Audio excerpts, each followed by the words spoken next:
안녕하세요. 고품격 날라리 방송 한준희 장전의 원투펀치 180회 일부 국내 축구 시간입니다. 지난주부터 우리 대표팀들이 아주 좋은 성과를 친선전에서 결과를 얻어냈습니다. 우리 성인 대표팀 슈틸케오는 자메이카와의 평가전 아주 멋진 경기 완승을 거뒀습니다.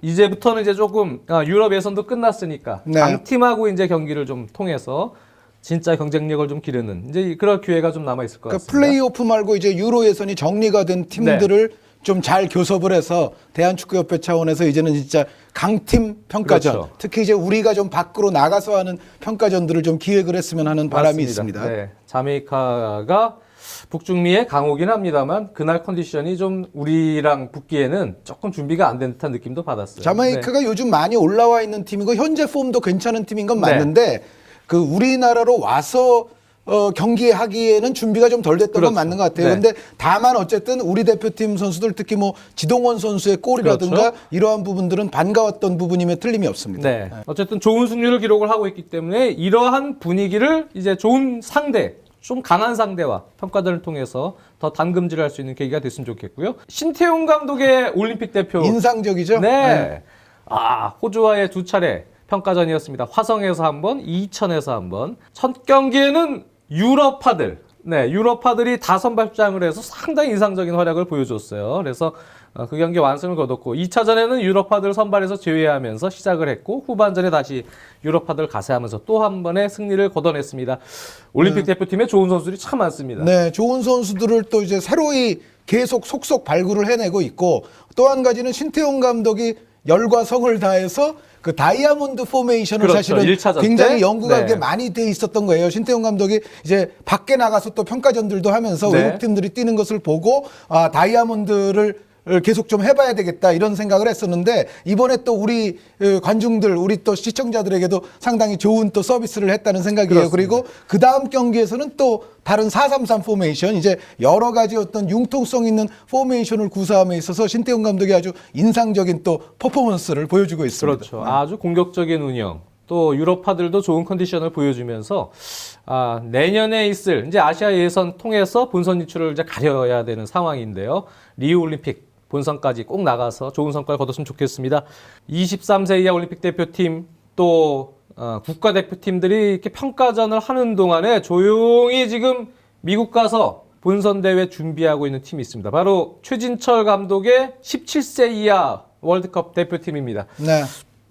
오늘 이 얘기를 하려고 합니다. 네, 이제는 정말 개막이죠? 그렇습니다. 네, 이번 주말 10월 18일 일요일 오전 7시 조별리그 브라질전을 시작으로 이 17세 이하 칠레 월드컵이 우리나라 경기가 이제 시작이 됩니다. 그래서 우리나라 팀이 과연 어떤 팀들과 상대를 해야 되는지 그리고 첫 경기 특히 이제 브라질전 얘기를 조금 더 해야 될 것 같은데요. 브라질과의 경기에서 또 어떤 식으로 임해야 되는지를 한 위원님과 함께 좀 살펴보도록 하겠습니다. 제일 먼저 떠오르는 팀은 그냥 나이지리아예요. 네, 나이지리아가 매우 강한 성과를 거뒀던 팀. 나이지리아가 이제 우리나라에 와서 얼마 전에 이제 그렇죠. 뭐 친선 토너먼트도 하기는 했습니다만 지금 또 디펜딩 챔피언 아닙니까? 그렇죠. 전체적으로 나이지리아를 위시한 아프리카세가 아무래도 강세입니다. 강세를 띌 수밖에 없는 대회인데 우리가 또 아프리카 팀과 또 같은 그렇습니다. 조에 들어 있습니다. 네, 기니. 나이지리아를 이긴 바 있는 기니가 또 한 조에 있습니다. 이 17세 대회는 나이지리아가 가장 많은 우승, 또 준우승도 세 번이나 있고 그렇죠. 네. 가나도 2번 우승이 있습니다. 물론 그 사이에 브라질이 3번의 우승을 하긴 했습니다만 브라질은 최근에는 조금 성과를 못 내고 있고 아프리카 팀은 지금 꾸준히 내고 있거든요.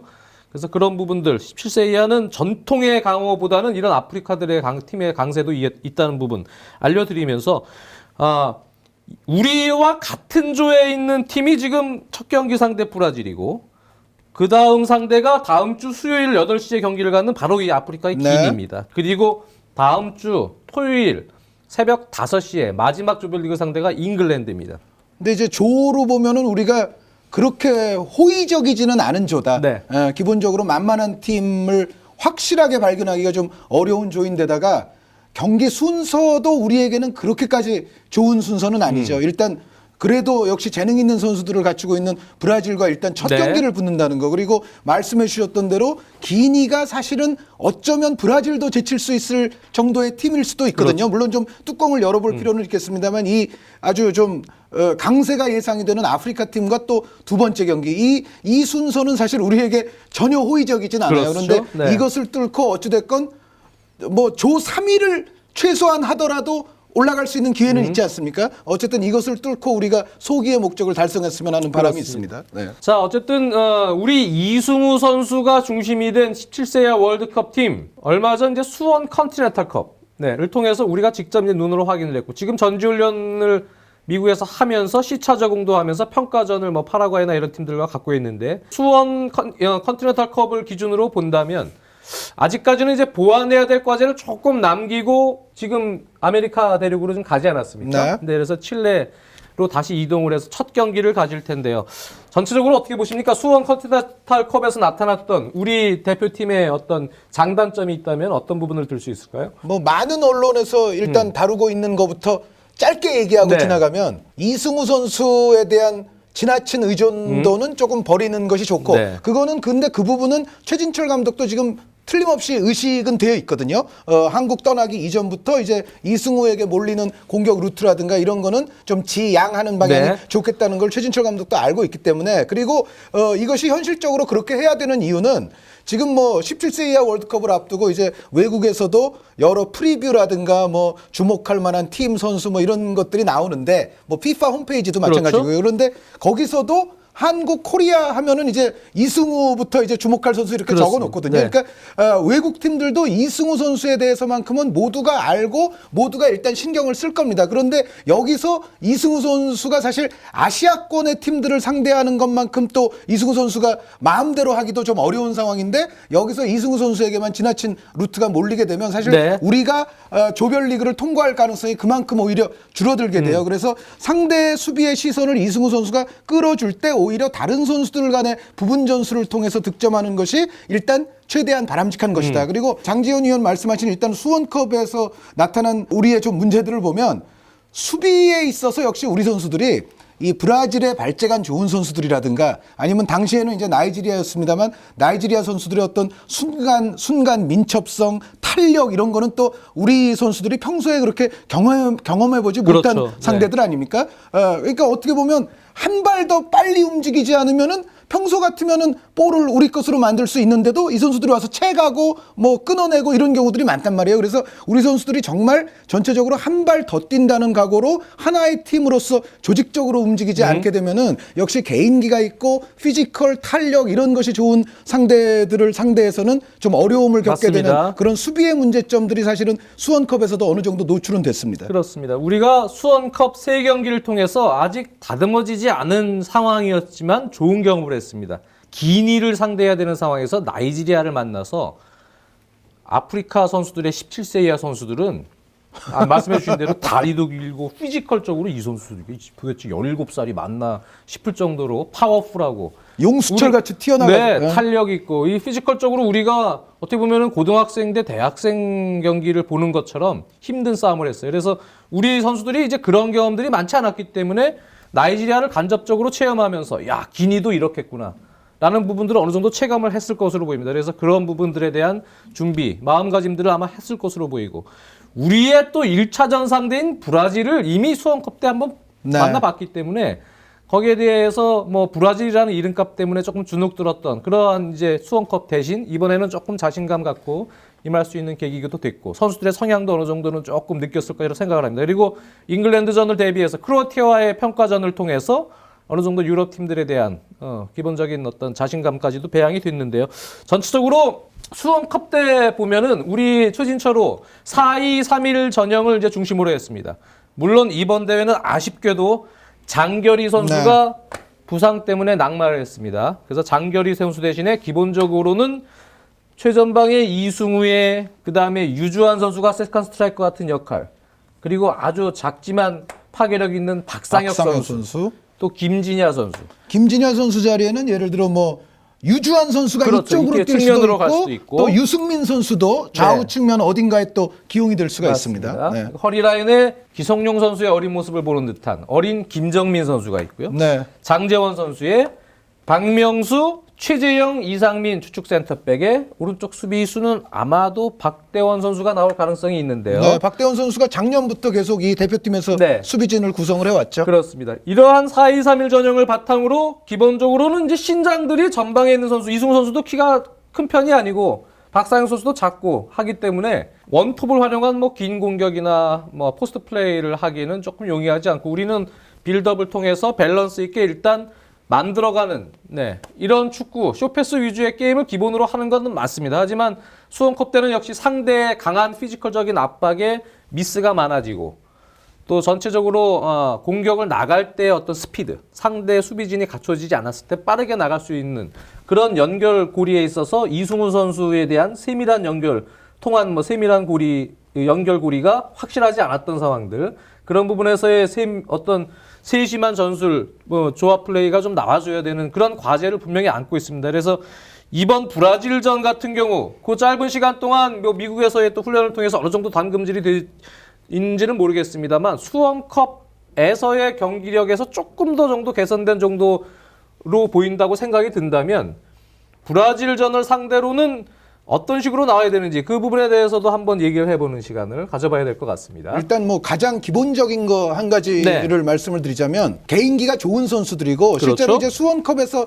우리가 어려움을 겪었던 가장 커다란 부위 중에 하나는 미드필드였던 것 같아요. 그렇죠. 그러니까 네. 미드필드에서의 압박과 탈압박 싸움에서 우리가 모두 졌습니다. 네. 예. 그러니까 오히려 브라질이 더 조직적이고 빠른 압박을 더 잘하고 그리고 우리가 압박을 해도 브라질 선수들이 더 잘 버텨내고 이제 이 두 가지 싸움에서 브라질이 조금 더 압박도 잘하면서 볼을 지니고 있을 때는 또 나름대로 더 여유 있는 플레이 이러한 것들 부분들이 미드필드 싸움에서 우리가 브라질에게 졌다고 볼 수가 있겠고 이제 이런 부분들을 어쨌든 최진철 감독도 충분히 경험을 했기 때문에 이제 브라질을 상대로는 미드필드 싸움을 어떻게 해야겠다는 보관들은 어느 정도는 갖고 있을 겁니다. 그리고 여기서 이제 또 한 가지 말씀을 드리자면 역시 브라질은 우리보다는 전체적인 볼 소유권을 지니고 있는 데는 능한 그렇죠. 팀 아닙니까? 점유율을 갖고 있어서. 전체적인 점유율이라든가 수비 라인의 설정이라든가 이런 부분들이 우리가 아무래도 브라질보다는 약간은 수비적인 경기가 될 네. 가능성이 있는데 여기서 이제 중요한 거는 이제 우리가 볼을 갖고 있는 것보다는 볼이 없는 시간이 조금 더 길다고 보면 결국은 볼 없을 때 움직임이 그야말로 중요한 경기가 되겠죠. 그러니까 수비 시에도 우리가 단순히 줄만 맞추고 있는 것이 아니라 역시 볼과 상대의 흐름에 따라서 우리가 조금씩 계속 움직임을 가져가 주면서 수비를 해야 되고 또 그리고 우리가 볼 소유권이 왔을 때 우리에게 볼 소유권이 왔을 때는 뭐 이승우 선수에게만 한 방 뻥 때려놓고 뭐 해서 이게 될 수 있다면 좋겠지만은 이 확률이 꼭 높은 건 그렇죠. 아니기 때문에 네. 전체적으로 이승우 선수 이외의 다른 선수들도 볼이 없는 상태에서 효율적인 공간을 향해서 빠른 움직임을 가져가 줄 필요가 있는 거죠. 그러니까 볼이 없는 상황에서 우리가 얼마나 효율적인 공간 움직임을 가져가 주느냐에 따라서 수비도 되고 결국은 역습도 될 수가 네. 있다. 결국은 볼 없는 상황에서의 움직임이 브라질전에서는 무엇보다도 저는 중요하다고 생각을 합니다. 그렇습니다. 브라질 경기를 수원컵에 나타났던 특성들 또 남미 예선에서의 어떤 장면들을 이렇게 지켜보면 공통점이 하나 발견이 되는데요. 전체적으로 이제 뭐 4-1-4-1 정도의 운영을 하는 팀입니다. 이런 측면에서 오른쪽에 다니엘 알베스처럼 끌레베르라는 네. 윙백이 상당히 윙어처럼 공격 시에는 전진을 하고 2번 선수. 그렇죠. 네, 여기에 이제 링콘이라는 선수가 있고 그 다음에 여기에 레안드로라고 예선에서 골을 제일 많이 넣었던 선수인데 이 선수가 공격수 역할도 하고 윙포드로 역할도 합니다. 네, 예선이라면 남미 챔피언십. 예선이. 예, 네. 남미 브라질이 챔피언십을 1위 팀이죠. 맞습니다. 네, 그리고 여기에 실질적으로 패스 공급을 해주는 에반데르라는 선수가 있습니다. 그리고 안드레이 선수가 약간 앵커맨 박스 역할을 병행을 해주면서 네. 수비형 미드필더를 한 명 수비진 앞에 보좌를 시키는 이러한 전형이고 최전방에는 뭐 엔리케 선수가 됐던 공격수가 한 명이 포진이 됩니다. 이 상황에 따라서 레안드로와도 이제 스위칭이 될 텐데 예. 이 팀의 공통적인 특성을 보면 일단은 잘하는 부분이 한 세 가지가 보이더군요. 하나는 공격을 지공 형태로 점유율을 갖고 나갑니다. 나가서 전방 쪽에서 패스를 부분 전술이 상당히 좋다고는 볼 수 없을 것 같아요. 과거의 브라질의 17세 이하 연령이나 이런 팀들에 비해선 네. 부분 전술이나 개인 테크닉이 월등한 지금 현재 멤버들은 아니라고 생각이 드는데 오히려 현대 축구가 최근에 많이 요구를 하는 뺏긴 이후에 소유권을 잃은 이후에 상대 공격 라인, 우리로 보면 수비 라인이죠. 여기서부터의 제압박을 통한 탈취, 이것에 상당히 능합니다. 오히려 그러니까 뺏긴 이후에 수비가 좋은 이런 팀의 특성을 가지고 있어요. 그래서 그러한 식으로 상대 패스를 차단을 해서 다시 들어가는 능력이 상당히 공격적으로 좋고, 또 하나는 상대방이 지공 형태로 자신들의 압박을 뚫고 들어와도 여기서 재공격을 할 때 직선적인 공격, 예전에 브라질 선수들이 돌리다가 이렇게 자꾸 리듬을 타서 만들어서 가는 게 아니고 상당히 빠르게 공격 템포를 가져가면서 직선적으로 해결을 하는 이러한 어떤 스타일이 과거 브라질과는 조금 다른 유형입니다. 그래서 우리가 이러한 팀의 특성을 맞아서 대비해야 될 점은, 일단은 우리가 여기서 볼을 상대 공격이 실패가 됐을 때 볼을 다시 쟁취를 했을 때 뺏기면 안 되겠죠. 네, 실수가 나오면 안 된다. 그렇습니다. 패스가 잘리면 안 된다. 맞습니다. 네. 그러지 않기 위해서는 역시 볼을 빼앗은 이후에 빠르게 김정민 선수를 중심으로 하던 세밀하게 실수하지 않고 다시 연결을 해서 여의치 않을 때는 움직임, 박상혁 선수나 이승우 선수의 배후 움직임을 통해서 나갈 수 있는 빠른 공격 루트가 필요한데 여기서의 미스가 나오지 않아야 되는 부분, 그리고 상대가 기본적으로는 4백 라인을 상당히 끌고 뒷공간을 좀 내주고 들어가는 스타일이기 때문에 그런 배후 공격을 좀 적극적으로 시도를 해서 상대 간격, 공수 간격을 조금 느슨하게 만들어버리는 이러한 루트. 그리고 역시 상대의 직선적인 공격, 빠른 공격 전환을 대비해서 기본적인 수비 숫자를 좀 갖춰놓고 실리적으로 운영을 해야 되는 그러한 컨셉들로 좀 준비를 해야 되지 않을까 생각이 듭니다. 그러니까 이제 초반부터 이승우 선수 이외의 선수들의 빠른 움직임, 그렇죠. 그리고 조금 전에는 이제 볼 없는 상황에서의 효율적인 공간 움직임에 관해서 말씀을 드렸습니다만 지금 그 부분이 바로 이제 일맥상통하는 부분이라고 볼 수가 있죠. 그러니까 우리가 볼을 소유했을 때 상대의 압박에 끊기지 않고 우리가 효율적으로 볼을 정확하게 넘겨서 우리가 또 공격을 좀 해보려면 결국은 볼을 받아줄 선수가 좋은 위치에 들어가고 있어야 사실은 그래도 우리가 롱패스라든가 빠른 패스를 시도할 때 이것이 성공할 가능성이 있지 않습니까? 우리가 설사 상대의 볼을 탈취한다 하더라도 좋은 움직임을 가져가주는 앞선의 동작이 없게 되면은 결국은 또 우리가 패스 미스를 범하게 되고 브라질에게 다시 공격권을 넘겨줄 가능성이 높으니까 결국은 볼 없는 선수들이 항상 좋은 공간으로 빠져들어갈 수 있는 움직임을 취하고 있어야만이 결국은 브라질을 상대할 수가 있고, 말씀해 주신 것처럼 브라질이 이 10번의 에반데르 선수가 또 플레이메이커로서 상당히 각광을 받고 있고, 레안드로라든가 루이스 엔리케, 링컨 모두가 이번 대회에서 사실 주목을 받는 선수들이에요. 그래서 이러한 선수들은 우리 수비 진영이나 미드필드에서 패스 미스가 나와서 만약에 공을 내줬을 때는 사실은 굉장히 위험하게 되는 거죠. 우리가 수비 숫자가 적으면 실점할 확률이 상당히 높죠. 그러니까 예를 들어 레안드로 들어가고 에반데르에게 볼 뺏겼는데 에반데르가 한번 찔러줘가지고 그러면은 이 선수들은 사실은 마무리를 지을 수 있는 능력까지를 지니고 있기 때문에 중원이라든가 수비 진영에서의 패스 미스 실수는 우리가 그야말로 최소화해야 된다. 브라질은 그 상황을 놓치지 않고 응징할 수 있는 능력을 갖고 있다. 이것은 어떻게 보면 수원컵에서도 어느 정도는 경험이 됐겠지만 우리가 정말 이번 실전에서는 조심해야 될 부분이라고 말씀을 드려야 됩니다. 실수를 안 하기 위해서는 주눅 들지 말고 자신감 있는 플레이가 필요한데요. 그것이 정신적으로는 이제 1차적인 과제가 될 것 같고, 브라질도 경기의 약점들을 보니까 수비가 그렇게 튼튼하진 않습니다. 특히 측면 쪽 공간을 많이 내주거나 뒷공간, 배후 공간을 상대의 창의적인 패스가 나올 때는 뚫리는 경우들이 있고, 특히 이승우 같이 순간 스피드가 좋은 선수들을 상대로 할 때 센터백들이 키들이 좀 크긴 합니다만 분명히 우리가 침투를 통해서 노릴 수 있는 그러한 약점들은 지니고 있기 때문에 우리 대표팀이 실리적으로 상대 강점을 최대한 약점으로 만들게 하는 그런 운영을 하면서도 공격으로 나갈 때는 아주 자신감 있게 공격적으로 득점을 할 수 있는 그런 운영까지도 필요할 것 같아요. 자, 이 브라질전 1차전이 매우 중요한데 사실 브라질보다 저 개인적으로 더 무서운 팀은 2차전 기니 같습니다. 그러니까 이 대회는 어쨌든 아프리카에 누가 나오건 아프리카 팀들은 다 무섭다고 예상하는 것이 맞아요. 그러니까 꼭 브라질이 우리 조에서 최강이 되리란 법은 없습니다. 그렇습니다. 기니일지도 모릅니다. 맞습니다. 그렇기 때문에 일단은 1차전 약간 조심스러운 운영을 할 가능성이 높은데요. 우리가 실리적인 성과를 거두고 기니전, 이 기니가 상당히 강한 팀입니다. 나이지리아도 이겼고 상당히 피지컬적으로도 좋은 팀이기 때문에 기니전을 또 잘 준비를 해야 되겠습니다. 그리고 마지막에 이 상대를 해야 될 잉글랜드 같은 경우는 대회 기간에 유럽 17세 이하 이 챔피언십이 예선이 진행 중입니다. 그렇기 네. 때문에 이원화를 했어요. 그렇죠. 여기는 팀을. 여기는 그 대회는 99년생, 뭐 첼시의 샬로바나 이렇게 사실 지금 98년생 형들하고 같이 껴서 들어갈 수 있는 좋은 네. 능력을 가진 선수들이 있는데요. 이 선수들은 지금 다 유럽 17세 이하 예선으로 지금 빠졌습니다. 그래서 99년생은 다 17세 이하로 빠졌고 그 대신에 98년생으로만 이번에 잉글랜드는 소집을 했는데요. 근데 또 웨스트햄의 이 수비수인 경기도 간혹 나오고 있는 이 리스 옥스퍼드 같은 선수는 또 차출을 못했어요. 네, 옥스퍼드가 사실은 이름이 꽤 있는 선수인데요. 그렇습니다. 네. 그럼에도 불구하고 물론 상당히 좋은 선수들은 많습니다. 특히 맨시티 유스들.